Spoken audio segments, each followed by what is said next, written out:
menghitung denyut nadi maksimal ya. Nih. Ya, denyut nadi maksimal 220 dikurangi dengan usia. Ya. 220 dikurangi dengan usia kita. Usia kamu ya. Nah, saya akan contohkan.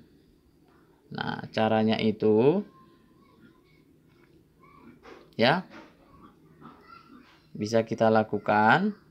Berarti saya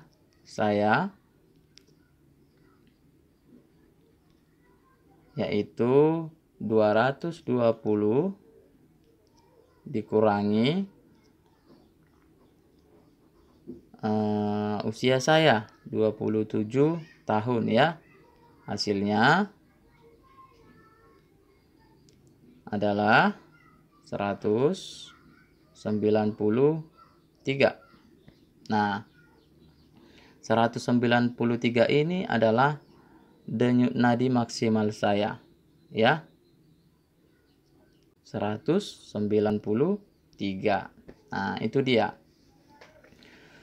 Untuk mengetahui ya, apabila kamu atau saya sudah berlatih atau bentuk tingkat intensitas latihan saya itu termasuk minimum nantinya atau sudah maksimal, kita bisa ukur ya. Nah, kita mulai dari intensitas minimum dulu yang pertama. Oke. Kita misalkan berarti caranya 70%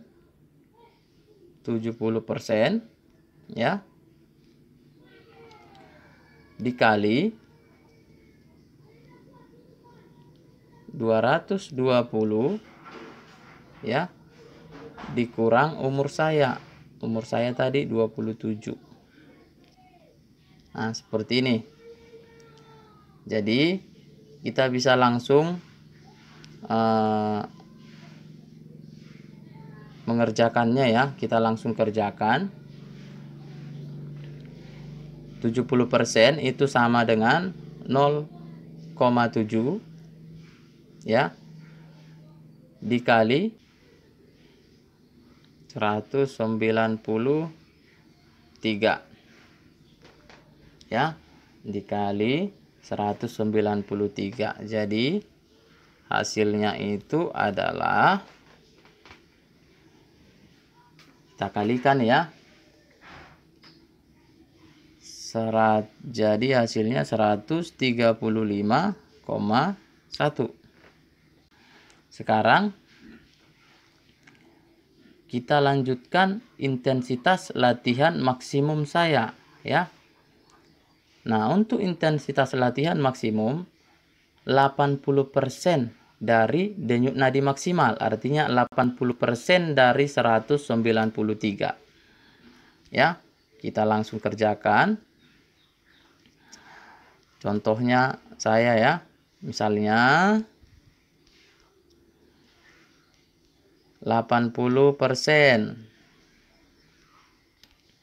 80% dikali, ini saya buat aja supaya lebih detail ya, lebih jelas supaya dipahami. 80% dikali ya denyut nadi maksimal itu tadi 220 dikurangi umur ya, dikurangi umur yaitu 27. Bisa sih Anda langsung kurangi aja ya, 193 kalau saya ya. Jadi tapi supaya lebih jelas saya buat seperti ini. Oke. Jadi 0,8 ya, 80% sama dengan 0,8 dikalikan 193. Hasilnya berapa? Hasilnya kita kalikan 154,4.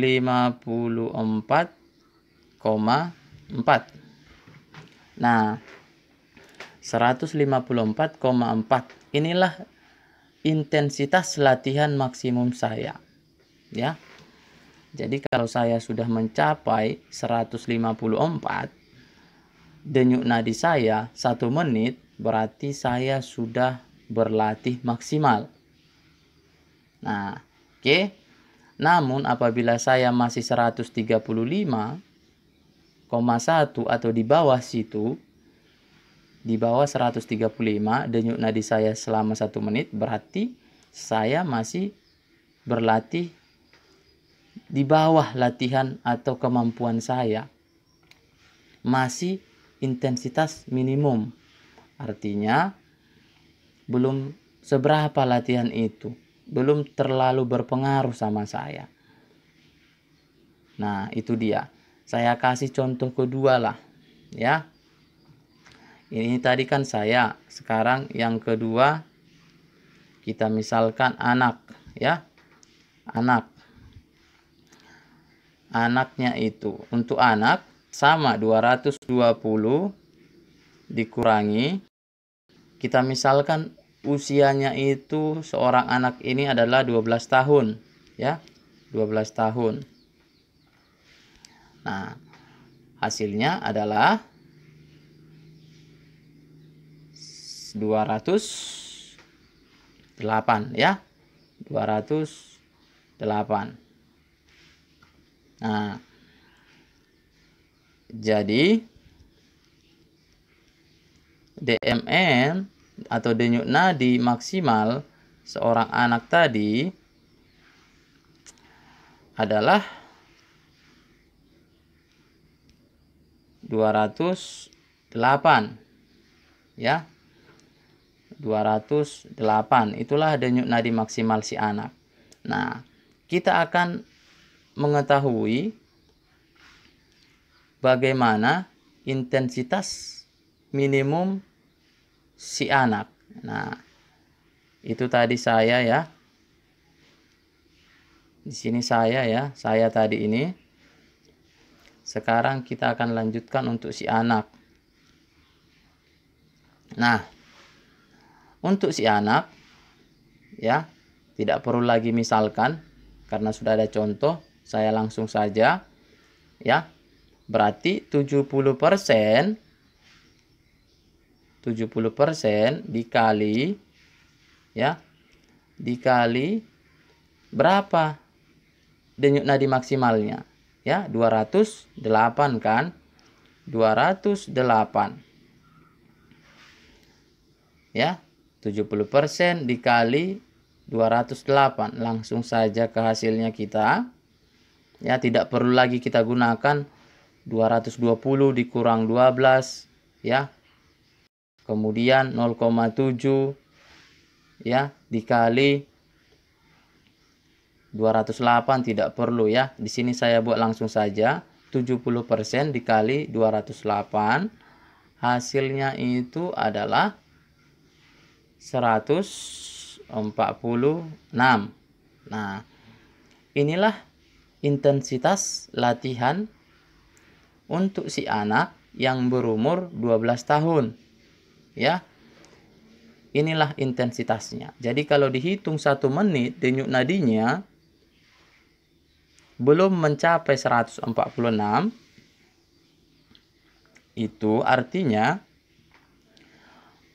latihannya minimum belum tercapai. Ya. Artinya belum merasa sedikit pun berlatih dia untuk aktivitas tubuhnya, atau bagi atlet juga bisa untuk latihan atau target yang mau dicapainya. Masih belum ada, belum sampai ke latihan minimum. Oke? Nah, berikutnya kita akan mengetahui bagaimanakah latihan maksimum si anak, ya.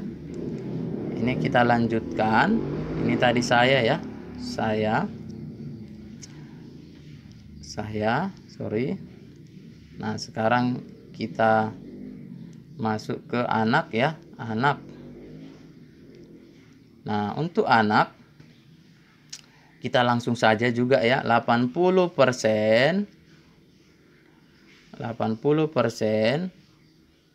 dikali denyut nadi maksimalnya ya, denyut nadi maksimalnya tadi 208. Nah, sama dengan hasilnya adalah 166 denyut ya, denyut. Ini dia. Jadi anak 12 ya, anak umur usia 12 tahun.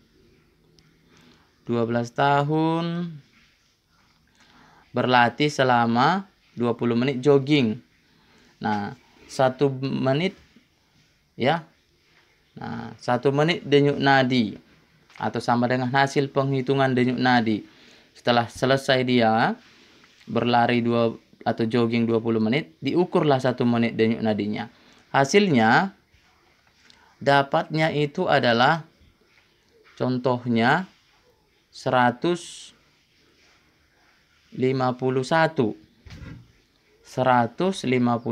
denyut ya dalam 1 menit.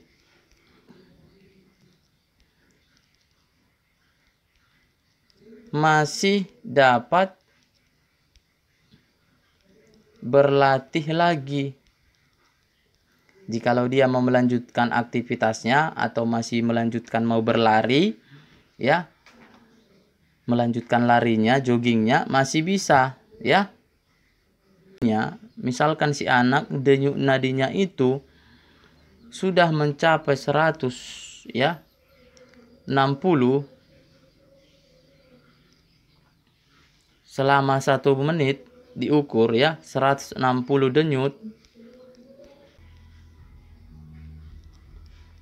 Nah, sudah mencapai intensitas latihan maksimal ya. Jadi si anak ini tidak ya, kita simpulkan kesimpulannya, si anak tidak boleh lagi melanjutkan latihan ya. Kenapa? Karena nanti akan berakibat kalau dilanjutkan awalnya adalah pingsan ya, pingsan atau kelelahan yang berlebihan. Nah, itu dia ya. Jadi jadi banyak manfaat yang kita peroleh ketika kita mengetahui bagaimana namanya denyut nadi maksimal, intensitas latihan minimum, dan intensitas latihan maksimum ya. Nah, salah satunya yang pertama khususnya untuk masyarakat umum terlebih dahulu. Nah, kita dapat mengetahui apakah kita sudah berolahraga atau berlatih dengan baik. Apakah latihan kita masih kategori minimum atau sudah maksimum? Apakah kita perlu melanjutkan aktivitas olahraga kita atau sudah cukup? Karena banyak sekali ya, dia sudah merasa kelelahan. Ya, sudah selesailah saya latihan, padahal sebenarnya dia masih bisa lagi berlatih kembali. Karena dia tidak tahu apakah dia itu latihannya sudah maksimum. Hanya karena faktor fisik saja dia sudah merasa lelah, berhenti. Nah, itu ya.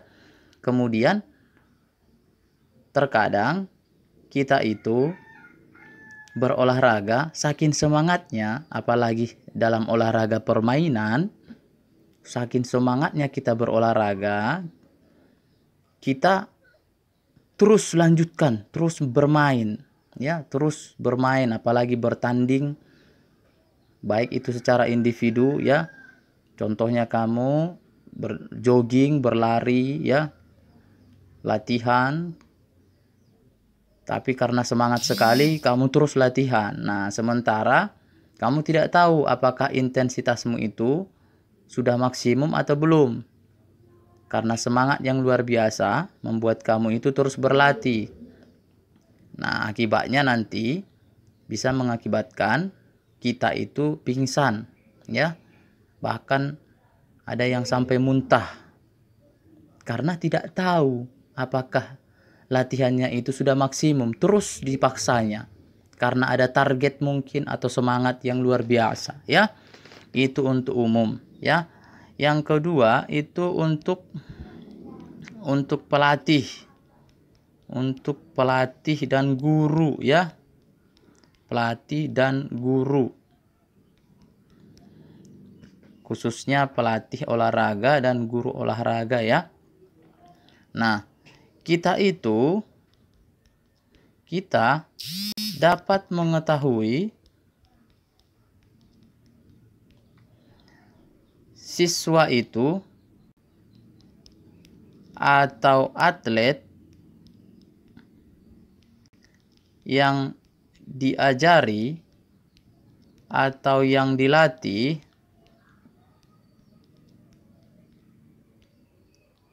sudah mencapai intensitas latihan maksimum, ya. Nah, kenapa kita pelatih atau guru olahraga perlu mengetahui intensitas atlet atau siswa kita maksimum? Karena banyak kejadian atau sering, ya.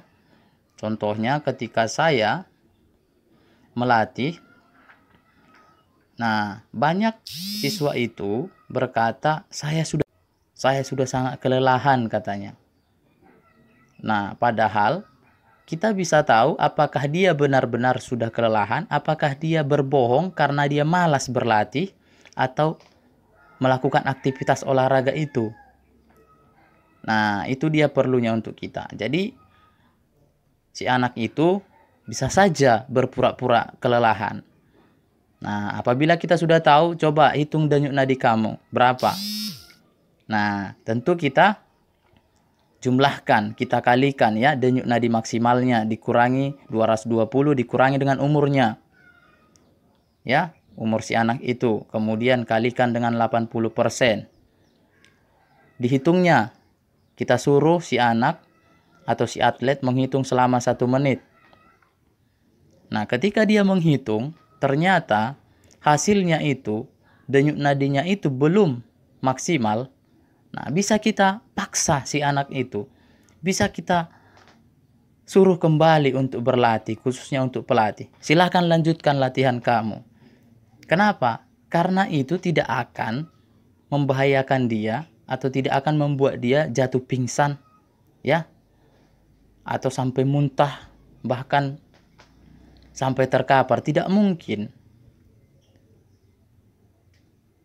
Tapi apabila kita membuat suatu program atau suatu latihan, ini sangat penting dan sangat perlu diketahui oleh semua masyarakat yang melakukan aktivitas olahraga, baik itu pelajar, atlet, pelatih, dan guru, bahkan masyarakat pada umumnya. Semuanya kita perlu tahu ketika kita melakukan aktivitas, ya, supaya kita tidak salah atau tidak berlatih atau berolahraga secara berlebihan. Oke?